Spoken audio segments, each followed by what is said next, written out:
আচ্ছা, আমরা আজকে যেটা করবো সেটা হচ্ছে হাইব্রিডাইজেশন। আচ্ছা, হাইব্রিডাইজেশন কথাটা এসছে কোথা থেকে?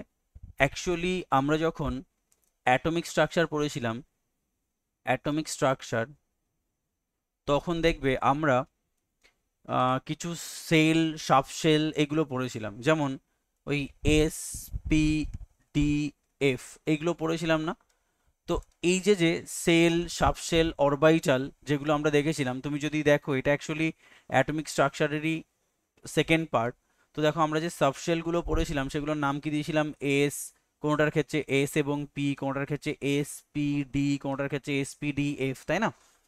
তো বেসিক্যালি কি বলতো, এই যে যে সেলগুলো, এই সেলগুলো কি হয়, পরস্পর পরস্পরের সঙ্গে হাইব্রিডাইজড অবস্থায় থাকে। আচ্ছা, হাইব্রিডাইজেশন মানে কি? মিক্সিং। মিক্সিং, যেমন তুমি ভাবো, যদি আমি বায়োলজিক্যাল টার্মে হাইব্রিডাইজেশনকে ব্যাখ্যা করি তাহলে কিরকম? ধরো একটা স্পাম আর একটা ওভাম, এর যে মিক্সিং, এটাকেও তুমি হাইব্রিডাইজেশন বলতে পারো। দুটোর মিক্সিং হচ্ছে, হাইব্রিডাইজেশন হচ্ছে। এবার সেই জন্য কি হচ্ছে, সেই জন্য বাবা এবং মা এনাদের হাফ হাফ নিয়ে আমাদের বডি তৈরি হয়। সেই জন্য আমরা হচ্ছে hybridised of our parental generation. তেমনি তেমনি কোনো একটা অ্যাটম, কোনো একটা যৌগ, কোনো একটা মলিকুল যাই বলো না কেন, তার মধ্যেও আমরা কি দেখতে পাই? তার মধ্যেও আমরা হাইব্রিডাইজেশন দেখতে পাই। কিসের? সাব শেলের। সাব শেলের হাইব্রিডাইজেশন দেখা যায়। কিরকম এরমটা হতে পারে? দেখো, আমি বলেছিলাম এই সাব শেলটাকে আমাদের অ্যাটমিক স্ট্রাকচারের ক্লাসে, যেটা জাস্ট লাইক আ রুম, রুম, রুমের সঙ্গে তুলনা করেছিলাম না? এটা বেডরুম, এটা বাথরুম, এটা কিচেন, এটা ডাইনিং, এরকম ভাবে তুলনা করেছিলাম। তো এই রুমগুলো একটার একটার মধ্যে ইন্টিগ্রেটেড অবস্থায় থাকতে পারে। তাহলে এই যে জায়গাটা, এই জায়গাটা আমরা বলি হাইব্রিডাইজড প্লেস। মানে এই এস পি এর সঙ্গে কি হাইব্রিডাইজড রয়েছে। যদি এস এখানে থাকতো, পি এখানে থাকতো, তাহলে আমি বলতাম দোজ আর নন হাইব্রিডাইজড। কিন্তু যদি এস পি এর মধ্যে ঢুকে থাকে, তাহলে আমরা বলবো দিস আর দ্য হাইব্রিডাইজড। তো এই জিনিসটা আমরা কেমিস্ট্রিতেও দেখতে পাই, কেমিস্ট্রিতেও দেখতে পাই যে এস পি এর সঙ্গে, এস পি ডি এর সঙ্গে, পি ডি এর সঙ্গে বিভিন্ন হাইব্রিডাইজেশন হতে পারে। তো বেসিক্যালি ডব্লিউবিসিএস কনটেক্সটে আমাদের তিনটে হাইব্রিডাইজেশন লাগে। এক হচ্ছে sp3, sp2 এবং sp হাইব্রিডাইজেশন। এছাড়াও আরও অনেক হাইব্রিডাইজেশন রয়েছে। যদি তুমি 11-12-এ যাও তাহলে তুমি দেখতে পাবে sp3, উপরেও লিখতে পারো sp3d, এই একটা হাইব্রিডাইজেশন হতে পারে। sp3d2, এটা একটা হাইব্রিডাইজেশন হতে পারে। sp2d3, এরকম হাইব্রিডাইজেশন হতে পারে। তো এই কি, এই জিনিসটা হচ্ছে তোমার যৌগের বেসিসে তোমার দরকার হয়। বাট আমরা যেহেতু জ্যাক অফ অল ট্রেড হতে হবে, মাস্টার অফ নান, সেই জন্য আমাদের এই তিনটে হাইব্রিডেশনের বেশি আর দরকার হয় না। প্রিলিমস বলো, মেন্সে বলো, যত কোর্সে নিয়ে এসেছে না কেন, সবই আমাদের এই sp3, sp2 আর sp হাইব্রিডেশন থেকে হচ্ছে। আচ্ছা, আমি বললাম যে তাহলে sp d f এদের মধ্যে হাইব্রিডাইজেশন হতে পারে, মিক্সিং হতে পারে। তো আমরা একটা কাজ করছি, আমরা যেহেতু এস আর পি এর হাইব্রিডাইজেশন পড়ি, সেই জন্য ডি আর এফ কে আমরা রিমুভ করে দিচ্ছি। তার মানে আমরা পড়বো এস এর সঙ্গে পি এর হাইব্রিডাইজেশন। তো দেখো, এস এর সঙ্গে তিনটে পি হাইব্রিডাইজ হতে পারে। ধরো এরকম যদি বলি, একটা এস আর তিনটে পি এরকম ভাবে ইন্টিগ্রেটেড অবস্থায়, হাইব্রিডাইজ অবস্থায় রয়েছে, তাহলে একে আমরা বলবো sp3 হাইব্রিডাইজেশন। তো একটা এস তার সঙ্গে দুটো পি তোমার হাইব্রিডাইজ অবস্থায় রয়েছে, তাহলে এটা এস, এটা পি, তাহলে একে বলবো আমরা sp2 হাইব্রিডাইজ। তো একটা এস এর সঙ্গে একটা পি যদি থাকে, তাকে বলবো sp হাইব্রিডাইজড। ক্লিয়ার একদম? পাক্কা? তাহলে আমি হাইব্রিডাইজেশন মানে কি বললাম? হাইব্রিডাইজেশন মানে আমি বললাম যে কেমিস্ট্রিতে, কেমিস্ট্রিতে এস এবং পি, তাছাড়াও এস পি ডি এফ, প্রত্যেকের মধ্যে হাইব্রিডাইজড অবস্থায় থাকে। তো আমরা যেহেতু ডব্লিউবিসিএস কনটেক্সটে পড়াশোনা করছি, তো আমাদের এস এবং পির বাইরে আর কিছু পড়তে হয় না। তো এস এবং পি এর হাইব্রিডাইজেশন টোটাল তিনটে হতে পারে। একটা এস একটা পি, তাকে আমরা বলবো এসপি হাইব্রিডাইজেশন। একটা এস দুটো পি, তাকে বলবো sp2 হাইব্রিডাইজেশন। আর একটা হচ্ছে একটা এস তিনটে পি, তাকে বলবো sp3 হাইব্রিডাইজেশন। ফান্ডা ক্লিয়ার একদম? তাহলে এটা যদি হয় আমাদের হাইব্রিডাইজেশন, তো এবার আমরা, আমাকে কি বলবে? আমাকে কোনো একটা যৌগ দিয়ে বলবে, ধরো CH3 CH3 CH3, ঠিক আছে। এই যৌগটার কার্বনটা কিভাবে হাইব্রিডাইজড, এইখানের কার্বনটা কিভাবে হাইব্রিডাইজড, এটা তো ছোট্ট বললাম। ধরো CH2 এখানকার কার্বনটা কি হাইব্রিডাইজড, তোমাকে বলতে হবে sp হাইব্রিডাইজ, না হয় sp2 হাইব্রিডাইজ, না হয় sp3 হাইব্রিডাইজ।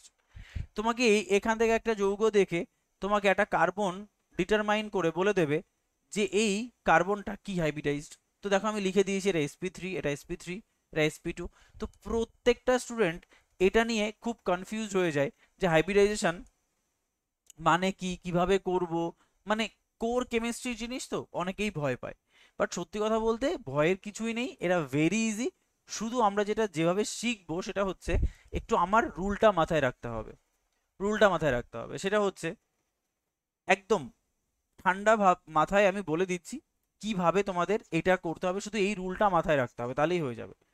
দেখো, যদি কার্বন কার্বন প্রত্যেকটা সিঙ্গেল বন্ডের মাধ্যমে অন্য কোনো মলিকিউল বা অন্য কোনো অ্যাটম বা অন্য কোনো যৌগের সঙ্গে যুক্ত হয়, তাহলে সেটা হয়ে যাবে sp3 হাইব্রিডাইজড। কি বললাম? কার্বনের যদি সবগুলো সিঙ্গেল বন্ড থাকে, কার্বনের যদি সবগুলো সিঙ্গেল বন্ড থাকে, তাহলে সেটা হয়ে যাবে sp3 হাইব্রিডাইজড। আসছি আমরা বোঝাবো, একটু জাস্ট রুলটা শিখে নাও। কার্বনের প্রত্যেকটা বন্ড যদি সিঙ্গেল থাকে, আচ্ছা এই সিঙ্গেল বন্ড ডবল বন্ড কি আমি একটু তার আগে একটু বলে দিই। দেখো বেসিক্যালি কার্বনের যোজ্যতা কত, আমরা সবাই জানি কার্বনের যোজ্যতা হচ্ছে 4। তুমি যদি পর্যায় সারণীতে কার্বনের অবস্থান দেখো, তাহলে hydrogen, helium, lithium, beryllium, boron, carbon, মানে 6 নাম্বার যৌগ হচ্ছে কার্বন। যৌগ বলছি, মৌল হচ্ছে বা অ্যাটম হচ্ছে কার্বন। তো এই কার্বন 6 নাম্বার, মানে এর অ্যাটমিক নাম্বার হচ্ছে 6। তাহলে অ্যাটমিক নাম্বারকে যদি তুমি ভাঙো, ইলেকট্রন বিন্যাস করো, তাহলে 2 আর 4 হয়। মানে এর যোজ্যতা কক্ষে 4টে কি থাকে, ইলেকট্রন থাকে, তাই এর যোজ্যতা কত, 4। আচ্ছা যদি কারো যোজ্যতা 4 হয়, তাহলে সে সমযোজী যৌগ গঠন করতে পারে। আমরা মেন্সের ক্লাসে পড়বো যে কোনো একটা যৌগের যোজ্যতা কি হলে সে কি ধরনের যৌগ গঠন করতে পারে।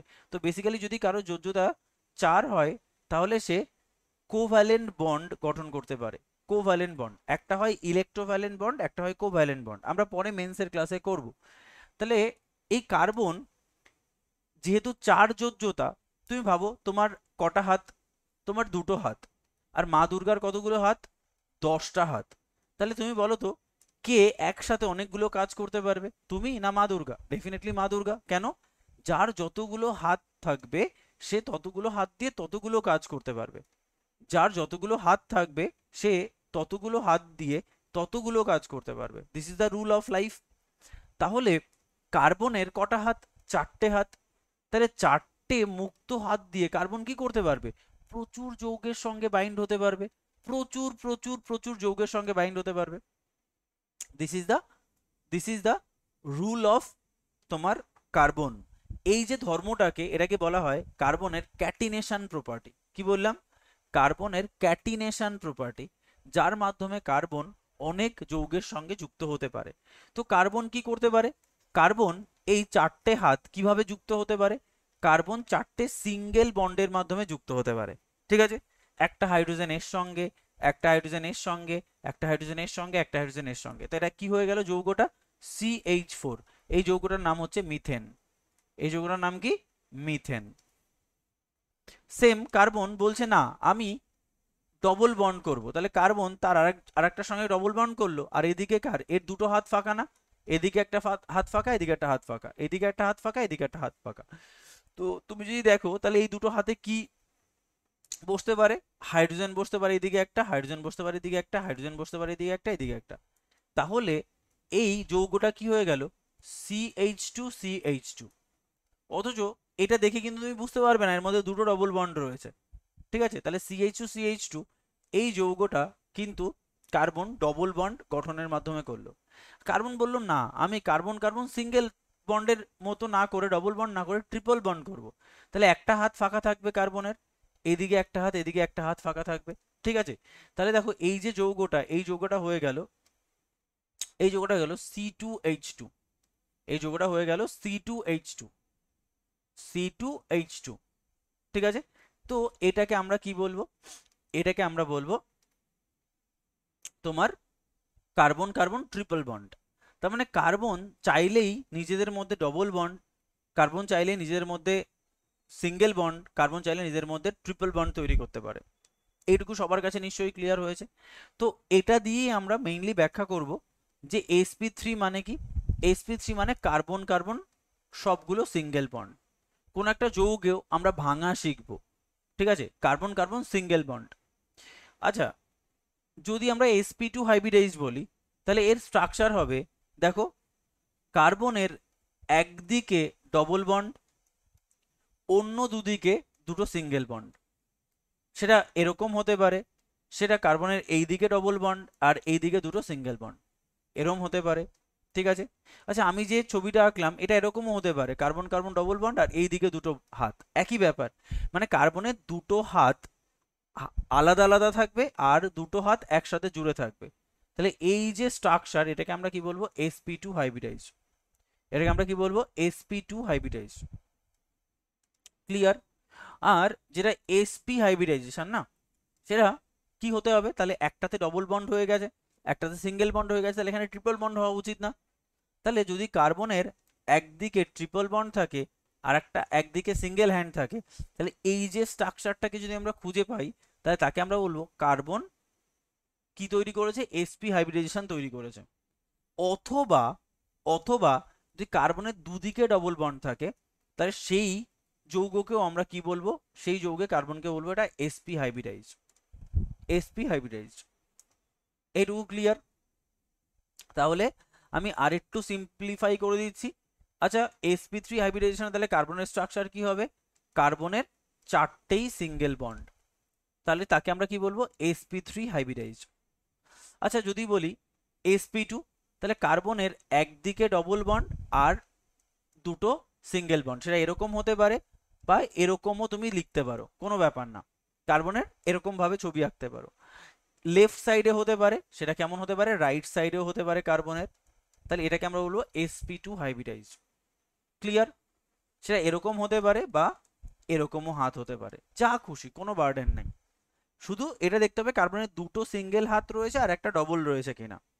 আর এইদিকে কি, কার্বনের যদি দুদিকে ডবল বন্ড থাকে অথবা কার্বনের একদিকে ট্রিপল বন্ড একদিকে সিঙ্গেল বন্ড, সেটা ডান দিকেও হতে পারে সেটা বাঁ দিকেও হতে পারে, এই যে স্ট্রাকচারকে আমরা বলবো sp হাইব্রিডাইজ। ক্লিয়ার একদম সবার কাছে? সবার কাছে পুরো ক্লিয়ার যে sp হাইব্রিডাইজ কাকে বলা হয়, sp2 হাইব্রিডাইজ কাকে বলা হয়, sp3 হাইব্রিডাইজ কাকে বলা হয়? বলো, কারো কোনো কনফিউশন? আমি এখনো কিন্তু শেখাইনি, শুধু রুলটা বলেছি। এইটুকুতে কারো কোনো প্রবলেম নেই? চলো, এবার আমি ধরো তোমাকে একটা যৌগ বলছি, সাপোজ CH4, যৌগটার নাম কি বললাম, CH4। আচ্ছা, তোমাকে এই হাইড্রোজেন অ্যান্ড কার্বনের সংখ্যা দেখে তোমাকে বুঝতে হবে এখানে কার্বন কার্বন কতগুলো বন্ড রয়েছে। দেখো, এইগুলোকে আমরা কি বলি, হাইড্রোকার্বন, কারণ হাইড্রোজেন অ্যান্ড কার্বনের কম্বিনেশন। তো তোমাকে মেইনলি এই ধরনের যৌগে হাইড্রোকার্বনই বলবে, ঠিক আছে।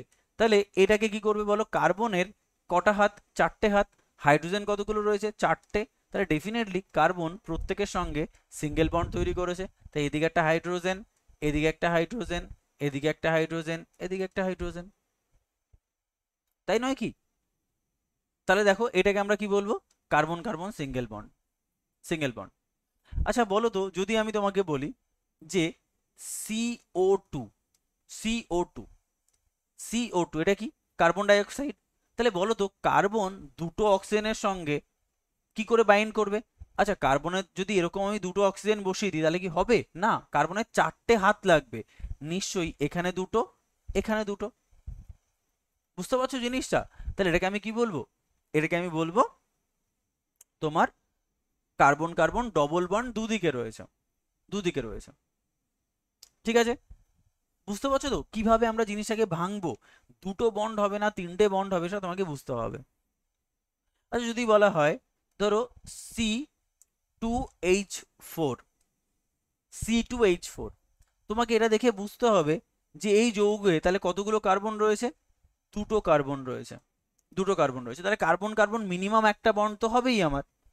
এবার দেখো তুমি তুমি এই দিকে কি করবে, দুটো হাইড্রোজেন দিয়ে দাও, আর এই দিকে দুটো হাইড্রোজেন দিয়ে দাও। তাহলে তুমি বলো তো কার্বনের কটা হাত কমপ্লিট হলো? একটা হাত, দুটো হাত, তিনটে হাত। একটা হাত, দুটো হাত, তিনটে হাত। না, আরো একটা হাত লাগবে, কিন্তু হাইড্রোজেন তো আমার কাছে নেই, তাই আমি কার্বন কার্বনের মধ্যে আর একটা হাত দিয়ে দিলাম। কার্বন কার্বনের মধ্যে আর একটা হাত দিয়ে দিলাম। বুঝতে পারছো জিনিসটা কিভাবে তাহলে এই বন্ডগুলো ভাঙতে হয় সেটা তোমাকে বুঝতে হবে। কি করে বন্ড ভাঙতে হয় সেটা তোমাকে বুঝতে হবে। ক্লিয়ার? ধরো তোমাকে যদি বলে যে, তোমায় ধরো বললো সি সি C2H6, যদি বলে C2H6, তাহলে দেখো এখানে কিন্তু C2H4 ছিল, এখানে কিন্তু তোমার C2H4 ছিল। আর যদি বলতো C2H2, তাহলে আমরা কি করে ভাঙতাম? দেখো দুটো কার্বন, তো কার্বন কার্বন সিঙ্গেল বন্ড তো ডেফিনেটলি হবে। দেখো তিনটে হাইড্রোজেন রয়েছে, তাহলে বলো প্রত্যেকের সঙ্গে একটা করে বন্ড গঠন করে যদি আমি হাইড্রোজেনকে বসিয়ে দিই, তাহলে কি হয়ে যাবে? কার্বন কার্বন সবগুলো সিঙ্গেল বন্ড হয়ে যাবে না? এটা যদি দেখো C2H2, তাহলে কি হবে? তো কার্বন কার্বন মিনিমাম একটা বন্ড তো হবেই, আর এইদিকে একটা হাইড্রোজেন, এদিকে একটা হাইড্রোজেন। কিন্তু বলো তো কার্বনের চারটে হাত থাকা দরকার, সবে দুটো হাত হয়েছে, তাহলে এখানে আরো দুটো হাত দিয়ে দাও। তাহলে এই কার্বনের তিনটে হাত, এই কার্বনের একটা হাত, সেম এই কার্বনের তিনটে হাত, এই কার্বনের একটা হাত, টোটাল চারটে করে হাত হয়ে যাচ্ছে। এরকম ভাবে তোমাকে জৈব যৌগ ভাঙা শিখতে হবে, না হলে কিন্তু তুমি কোনোভাবেই এই ধরনের ডিভিয়েশন করতে পারবে না। বুঝতে পারছো জিনিসটা?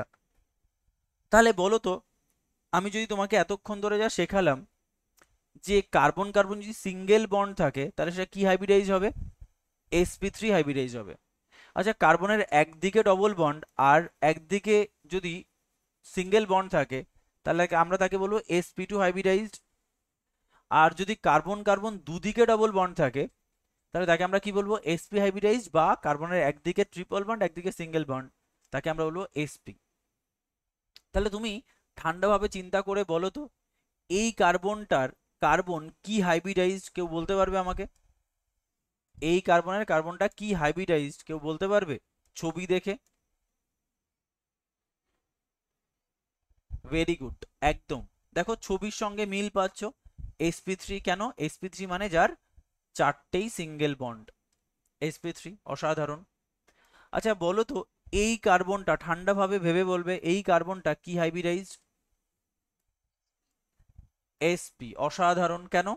তার কারণ হচ্ছে কার্বনের দুদিকে যদি ডবল বন্ড থাকে তাহলে সেটা হয়ে যাবে sp হাইব্রিডাইজড।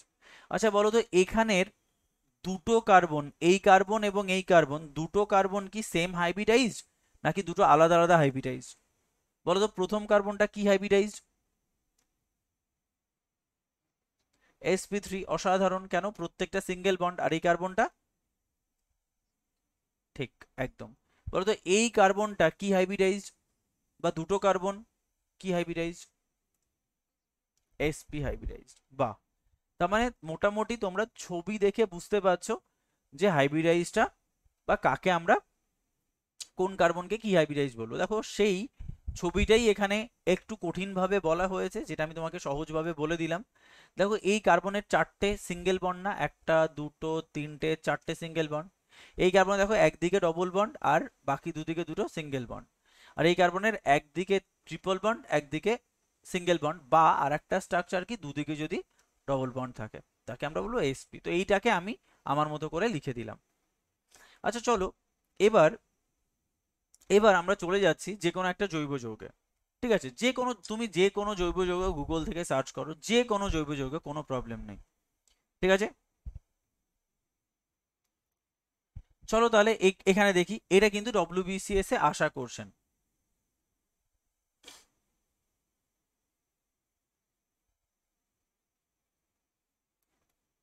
চলো আমাদের কি কাজ, আমরা একটু ছোট কয়েকটা জিনিস দিয়ে একটু দেখি। ঠিক আছে, ছোট কয়েকটা জিনিস দিয়ে দেখি। ধরো তোমাকে কোশ্চেন দিল CH3, আমি নিজে বানিয়ে দিচ্ছি, CH3 CH CH2 এত বড়টাই এখনো ভাঙার দরকার নেই, আগে আমরা এইটা একটু করার চেষ্টা করি। আচ্ছা, এখানে তোমাকে কতগুলো কার্বন পাচ্ছ?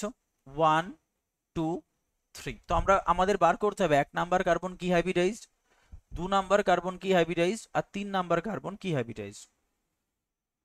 ক্লিয়ার? তো তাহলে আমাদের কাজ কি? এই ধরনের জৈব যৌগ পেলে প্রথম কাজই হচ্ছে একে ভেঙে দেওয়া। তাহলে চলো, কার্বন 3টে কার্বন আছে, তাহলে পরপর 3টে কার্বনের মধ্যে মিনিমাম একটা করে বন্ড তো হবেই আমার। 3টে কার্বন বসিয়ে দিলাম। আচ্ছা, এই কার্বনের সঙ্গে 3টে হাইড্রোজেন রয়েছে, তাহলে আমি এর 4টে হাতে আমি এক একটা হাতে এক একটা করে হাইড্রোজেন বসিয়ে দিলাম। ঠিক আছে। আচ্ছা, এই কার্বনের সঙ্গে মাত্র একটা হাইড্রোজেন আছে, তাহলে আমি একটা হাইড্রোজেন বসিয়ে দিলাম। আর এই কার্বনের সঙ্গে আমার 2টো হাইড্রোজেন রয়েছে, তো আমি 2টো হাইড্রোজেন বসিয়ে দিলাম। আচ্ছা বলো তো, কোন কার্বনের এখনো বন্ড কমপ্লিট হয়নি? কোন কোন কার্বনের? দেখো, এই যে কার্বন, এই কার্বনের 4টে বন্ড কমপ্লিট হয়ে গেছে না? বলো তো, এই কার্বনের কটা বন্ডের শর্টেজ আছে?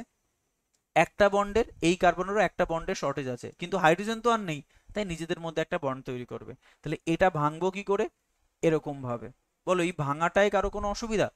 দেখো, প্রত্যেকটার ক্ষেত্রেই তুমি যদি দেখো, তাহলে এখানেও সেম। এই কার্বন কি হবে তোমার?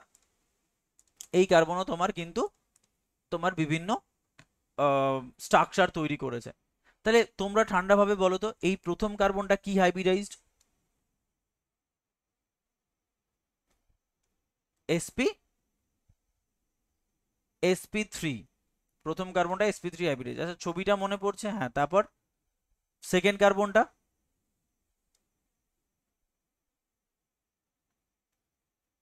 একটু জোরে বলতে হবে। sp2। কেন? কারণ এই ছবিটাকে তুমি যদি দেখো, তাহলে বেসিক্যালি এর একদিকে ডবল বন্ড আর একদিকে দুটো সিঙ্গেল বন্ড রয়েছে না? তাহলে এটা sp2। বলো তো, এর পরের ছবিটা 3 নাম্বার কার্বনটা কি হাইব্রিডাইজ হবে? sp2। একদম। কেন?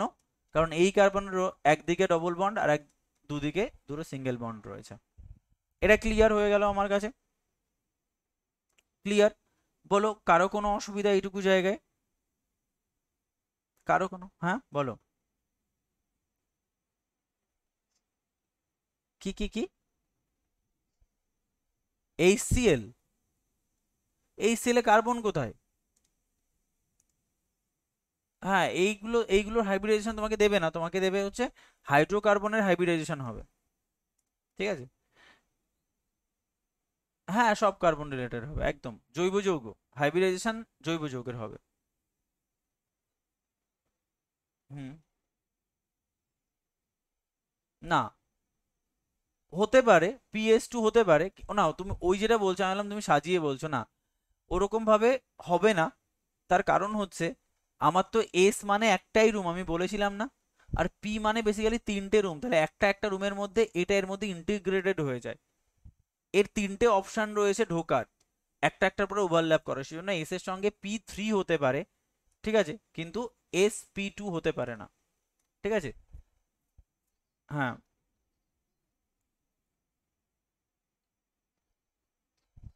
হুম। না তো, দেখো, দেখো ব্যাপারটা হচ্ছে, মিথেন তো তুমি জানো এই কার্বন রয়েছে। আর মিথেন তো CH4। এটাই মিথেন। তোমাকে তোমাকে এরকম ডিরেক্টলি কিচ্ছু না, তোমাকে ডিরেক্টলি কি বলবে বলো তো? তোমাকে ডিরেক্টলি এরকম একটা ছবি দিয়ে দেবে, দিয়ে বলবে এই কার্বনের যোজ্যতা কত, তোমাকে কোনো যৌগের নাম বলবে না। ওটা নিয়ে তুমি নিশ্চিন্ত থাকো। আচ্ছা, আমি আরেকটা যৌগের কথা বলছি। ধরো তোমার যদি বলে CH3, CH3 মিউট করে দাও, CH2, CH3, CH2, C, C, আবার একটা C, আবার CH2, CH2, CH3। তো এটাকে ওরা কিভাবে লিখবে? CH3, CH2, C2, CH2, CH3। তাহলে এই যৌগটাকে তোমাকে ভাঙা শিখতে হবে। আমি জানি না এই যৌগের নাম কি, নাম জানার দরকার নেই। আমাকে বলেছে এই কার্বনের, এই কার্বনগুলো কি হাইব্রিডাইজ, তাহলে আমি বলছি 1 2 3 4 5 6, কারণ এখানে দুটো কার্বন আছে। তাহলে চলো তো আমরা এটাকে ভাঙি আগে। চলো, প্রত্যেকটা 1 2 3 4 5 6 ছটা কার্বন আছে, তাহলে 1 2 3 4 5 6, 1 2 3 4 5 6, 6টা কার্বন আছে তাই তো, 1 2 3 4 5 6, তাহলে 6টা তো মিনিমাম একটা করে বন্ড তৈরি করবে। দেখো এই কার্বনের সঙ্গে 3টে হাইড্রোজেন রয়েছে, তাহলে আমি এই কার্বনের সঙ্গে 3টে হাইড্রোজেন বসিয়ে দিলাম। ঠিক আছে, হাইড্রোজেন হাইড্রোজেন হাইড্রোজেন। আচ্ছা এই কার্বনের সঙ্গে 2টো হাইড্রোজেন রয়েছে, তো 2টো হাইড্রোজেন বসিয়ে দিলাম। তাহলে আমার এইগুলো কিন্তু এটাও ফুলফিল হয়ে গেল, এটাও ফুলফিল হয়ে গেল। এই যে 2টো কার্বন রয়েছে, দেখো এই 2টো কার্বনকে আপাতত ছেড়ে দাও। এই কার্বনটাকে দেখো, এই কার্বনের সঙ্গে 2টো হাইড্রোজেন রয়েছে, তাহলে আমি এটাকেও বসিয়ে দিলাম। আর এই কার্বনের সঙ্গে 3টে হাইড্রোজেন রয়েছে, তাহলে আমি 3টে হাইড্রোজেনকে বসিয়ে দিলাম। ঠিক, এবার দেখো মাঝের 2টো যে হাইড্রোজেন কার্বন রয়েছে তার সঙ্গে কোনো হাইড্রোজেন নেই, তাহলে এরা পরস্পরের মধ্যে ট্রিপল বন্ড তৈরি করবে, তবেই দেখো এই কার্বনের 4টে হাত ক্লিয়ার হবে আর এই কার্বনেরও 4টে হাত ক্লিয়ার হবে। ক্লিয়ার? আচ্ছা এইভাবে তোমাকে কি যৌগটাকে ভাঙা শিখতে হবে, না হলে তুমি পারবে না। ঠিক আছে, আর যদি তোমাকে ডিরেক্টলি এরকম যৌগ ভেঙে দিয়ে দেয় তাহলে তো তুমি ইজিলি করতে পারবে। তাহলে বলো তো, একদম ফটাফট বলবে, বলো তো এই কার্বনটা কি হাইব্রিডাইজড? sp3। এই কার্বনটা কি হাইব্রিডাইজড? sp3। এই কার্বনটা কি হাইব্রিডাইজড? sp। এই কার্বনটা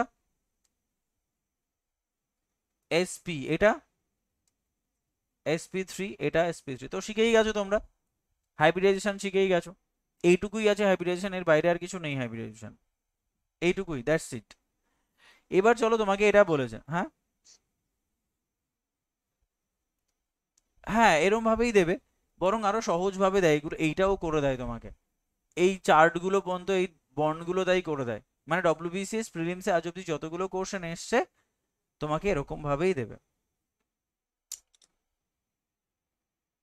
দিয়ে তোমাকে কার্বনের নাম্বারিং বলবে 1 2 3 4 5 6 7 8 9। তোমাকে পরীক্ষায় কোশ্চেন দেবে 4 এবং 5 নাম্বার কার্বন বা 4 এবং 7 নাম্বার কার্বন কি hybridised? Option A sp2 sp3, option B sp sp2।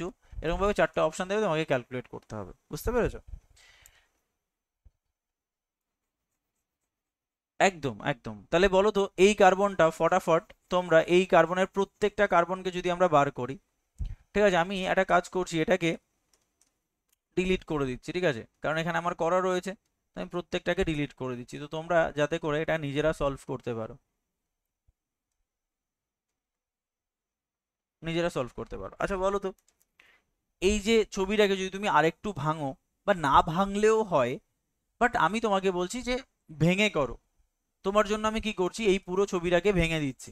ঠিক আছে, তারপরে দেখবে না ভেঙেও করতে পারবে যদি তোমার হাতটা খুলে যায়। তো তো কিরকম, চলো এই কার্বনটাকে যদি ভাঙা হয়, তাহলে এই কার্বন, তার সঙ্গে 3টে হাইড্রোজেন রয়েছে, তাহলে একটা হাইড্রোজেন, দুটো, 3টে, তাহলে এই ভাঙলাম আমি এটাকে। এই যে কার্বন, এর সঙ্গে এই হাইড্রোজেনটা রয়েছে, এটাকে লিখলাম। আর এই যে কার্বন, এখানে কার্বন লিখলাম, এর সঙ্গে 3টে হাইড্রোজেন রয়েছে, এই হাইড্রোজেন, এই হাইড্রোজেন, এই হাইড্রোজেন। এই কার্বনের সঙ্গে 2টো হাইড্রোজেন রয়েছে, একটা উপরে একটা নিচে। এই কার্বনের সঙ্গে তোমার একটা হাইড্রোজেন রয়েছে, মাঝে ডবল বন্ড, এই কার্বনের সঙ্গেও একটা হাইড্রোজেন রয়েছে, এখানে একটা হাইড্রোজেন আর এইদিকে একটা হাইড্রোজেন। আর এখানে কি একটা কার্বন, এদিকে ট্রিপল বন্ড, এই কার্বনের সঙ্গে 3টে হাইড্রোজেন রয়েছে। তাহলে তোমাকে আমি ভেঙে দিলাম প্রথমত। এবার বলো তো তুমি এই কার্বনটা কি হাইব্রিডাইজ? বলতেই পারবে sp3। এই কার্বনটাও sp3, এই কার্বনটাও sp3, এই কার্বনটাও sp3। কেন? কারণ প্রত্যেকটা কার্বনই সিঙ্গেল বন্ডের সঙ্গে যুক্ত। এই কার্বনটা বলো কি হাইব্রিডাইজ? sp2। কেন? কারণ কার্বনের একদিকে ডবল বন্ড, একদিকে 2টো সিঙ্গেল বন্ড রয়েছে। এই পরের কার্বনটা কি হাইব্রিডাইজ? sp2। Very good. এই কার্বনটা কি? sp3 hybridise. বলো এই কার্বনটা কি? আর এই কার্বনটা কি হাইব্রিডাইজ? দুটোই সেম হাইব্রিডাইজেশন, sp, আর এটা হচ্ছে sp3। তো তোমরা শিখেই গেছো। দেখো আমরা যে কটা করলাম সে কটা তুমি মিলিয়ে দেখো আমরা যা করলাম ঠিক করলাম কিনা। চলো দেখো, প্রথমটা আমরা বলেছি sp3 sp3 sp3 sp3 সব sp3। এটা আমরা বলেছি sp2, এটাও আমরা বলেছি sp2 sp2 sp2। এটা sp3, এটা sp, এটাও sp, এটা sp3। সবই ঠিক আছে, সবই ঠিক আছে আমার। ক্লিয়ার? আচ্ছা, একবার একটা পরীক্ষায় কোশ্চেন দিয়েছিল যে বেনজিনের প্রত্যেকটা কার্বন কি হাইব্রিডাইজড, বেনজিনের প্রত্যেকটা কার্বন কি হাইব্রিডাইজড, ঠিক আছে, বেনজিনের প্রত্যেকটা কার্বন কি হাইব্রিডাইজ, আমি মুছে দিলাম অ্যান্সারটা, ঠিক আছে। তো তোমরা বলো তো বেনজিন মানে কি, C6H6 না, C6H6। তো দেখো এরা বেসিক্যালি একটা অ্যারোমেটিক কম্পাউন্ড তৈরি করে, মানে সাইক্লিক্যাল কম্পাউন্ড তৈরি করে, যেখানে 6টা তোমার কার্বন রয়েছে এইরকম স্ট্রাকচারে। বেনজিনের স্ট্রাকচার আমরা মোটামুটি সবাই জানি, জৈব যৌগ মানেই বেনজিন। তোমার দেখে কি মনে হচ্ছে বলো তো, প্রত্যেকটা কার্বন কি হাইব্রিডাইজড, বলো তো এই কার্বনটা কি হাইব্রিডাইজড, এই কার্বনটা কি হাইব্রিডাইজড, এটা, প্রত্যেকটাই দেখো কার্বন কার্বন ডবল বন্ড, তারপরে একদিকে দুটো সিঙ্গেল বন্ড, এই কার্বনের সাপেক্ষে এটা ডবল বন্ড, এই দুটো সিঙ্গেল বন্ড, এই কার্বনের সাপেক্ষে এটা ডবল বন্ড, এই দুটো সিঙ্গেল বন্ড, এই কার্বন সাপেক্ষে এটা ডবল বন্ড, এই কার্বন সাপেক্ষে এটা ডবল বন্ড, এই দুটো সিঙ্গেল বন্ড, এই দুটো সিঙ্গেল বন্ড, এই কার্বন সাপেক্ষে এটাও ডবল বন্ড, এই কার্বনের সাপেক্ষে ওটা ডবল বন্ড, এই দুটো সিঙ্গেল বন্ড। তাহলে প্রত্যেকেই কি sp2 হাইব্রিডাইজ, সেটাই পরীক্ষায় কোশ্চেন দিয়েছিল, তাই আমরা এখানে লিখে দিয়েছি each carbon is sp2 hybridize in benzene, বেনজিনের প্রত্যেকটা কার্বন sp2 হাইব্রিডাইজ। তাহলে বলো তো হাইব্রিডাইজেশন নিয়ে কারো কোনো কনফিউশন, করতে পারবে, আমরা প্রত্যেকেই করতে পারবো হাইব্রিডাইজেশন নিয়ে যদি কোনো কোশ্চেন দেয়, প্রবলেম হবে কি, হবে না?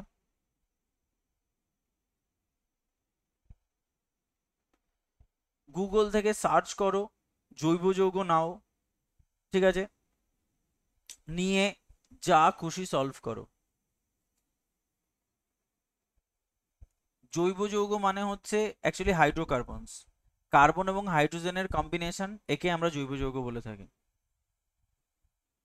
ঠিক আছে। জৈব যৌগ হচ্ছে কার্বন এবং হাইড্রোজেনের কম্বিনেশন। তার শুধু তাই নয়, আরো আছে, বাট জৈব যৌগের একটা ডেফিনেশন আছে, ঠিক আছে। জৈব যৌগ হচ্ছে অনেক বড় মলিকুলার ওয়েট বিশিষ্ট একটা মানে কম্পাউন্ড, ঠিক আছে, যেখানে কার্বন দিয়ে তৈরি হয়, কার্বন মানেই হচ্ছে জৈব যৌগ, মানে কার্বনের ক্যাটেন, হ্যাঁ, অর্গানিক কম্পাউন্ড, অর্গানিক কম্পাউন্ড, ঠিক আছে। চলো তাহলে আমরা করতে পারবো, তাহলে হাইব্রিডাইজেশন নিয়ে আমাদের আর কোনো প্রবলেম থাকলো না, ঠিক আছে। চলো।